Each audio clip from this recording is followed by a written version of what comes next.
계엄 전날 국방위원장 성일종 의원하고 전화 통화하신 거는 내용이 뭐였습니까?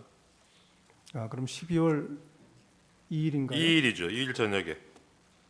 성일종 의원은 친분이 제가 있으니까 전화를 가끔은 합니다. 네. 글쎄요, 당장은 기억이 나지 않습니다.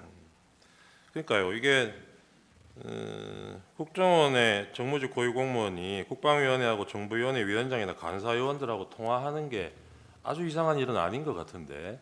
아주 이상한 일은 아니지만 그때 누구 한 사람을 찍어서 네. 박선원 간사가 물어본다면 기조실장이 더 자연스럽습니다.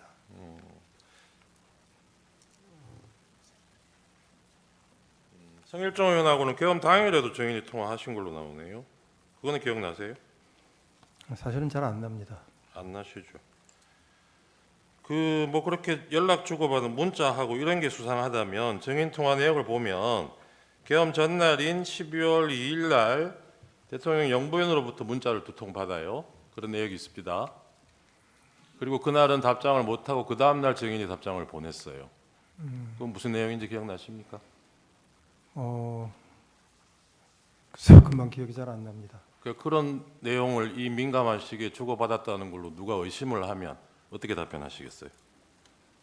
결국 뭐가 남아 있으면 그걸 보시면 판단이 되지 않을까 싶습니다. 예. 근데 지금 정인은 남아 있는 것도 없는데 의심을 하셨잖아요.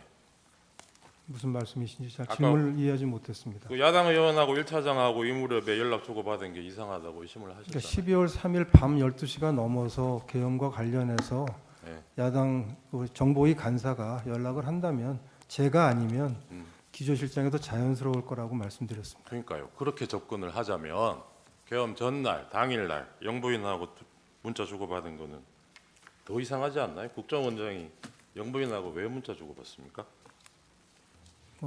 자주 있는 일은 아니었습니다.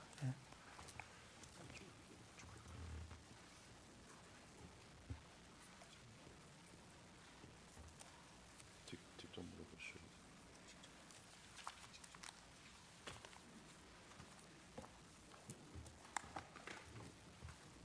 예, 증인. 이 질문은 혹시 불편하면 답변 안 하셔도 되는데 그 증인 2024년 작년 3월경에 그 우리 피청구인이랑 그 당시 신원식 국방부 장관이랑 증인하고 그다음에 김용현 그 당시 경호처장 그리고 여인영 방첩사령관이랑 그 식사한 적이 있죠. 있습니다. 그 자리에서 증인은 비상계엄에 대해서 반대 의사를 표현했다고 하는데 맞습니까? 조금 설명을 좀 드려야 됩니다. 저는 비상이라는 말을 쓰신 계엄은 전혀 아니시고 비상이라는 말씀 쓰신 것도 기억하지 못합니다. 나라 걱정을 하시다가 여러 가지 걱정을 많이 하셨고 좀 그러신 것 같아서 제가 윤석열 정부가 그동안 해왔던 외교안보 정책의 성과 캠프 데이비드나 그다음에 워싱턴 선언을 설명드리고 국민들이 이걸 평가하실 거다라고 해서 좀 긍정적인 쪽으로 대통령님께 말씀을 드렸습니다. 그 비상한 조치 이런 거에 대해서 반대 의사를 표현하신 적이 없어요?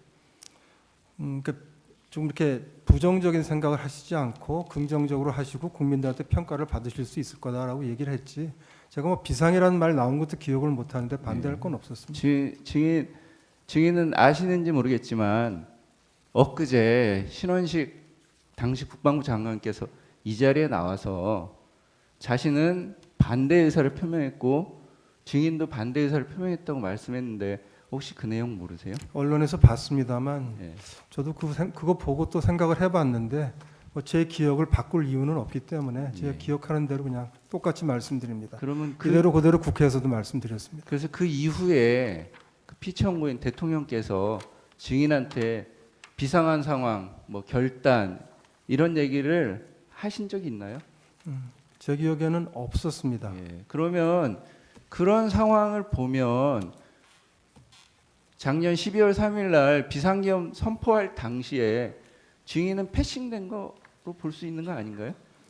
그건 판단하기 어렵습니다.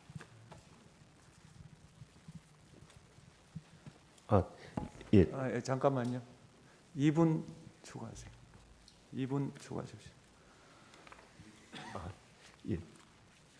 그 증인 그 12월 2004년 3월경 그렇게 삼청동 안가 그 만찬에서 대통령께 우려를 비상한 조치에 대해서 재고 또는 우려를 요청하셔서 대통령께서도 증인이 비상한 조치에 대해서는 우려를 가지고 있고 적극적이지 않다 이런 것을 아신 상태에서 12월 3일 날 증인과 통화를 통해서 미국 대사 송별을 하고 있고 공관에서 그 증인이 한국에 머물고 있는 것을 알지만 그 우크라이나 참전 등에 있어서 코드를 같이 한 홍장원 1차장에게 전화를 해서 보다 구체적인 이야기, 방첩사를 지원해서 정치인 등을 체포하라라는 구체적인 이야기를 하고 증인께는 국무회의 또는 10시 55분부터 57분경에 그 전화해서 홍장원 차장에게 이야기를 했으니 같이 도와서 방첩사를 지원해 달라 이렇게 지시를 했고 근데 증인은 그 부분에 대해서 소극적이셨기 때문에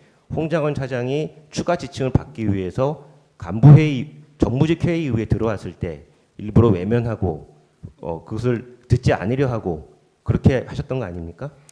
외면을 하고 회피했다고 하는 것이 저로서는 참 가장 받아들이기 어렵습니다. 제가 공직 생활을 하면서 책임이 주어졌을 때 최소한 회피는 하지 않고 살아왔습니다.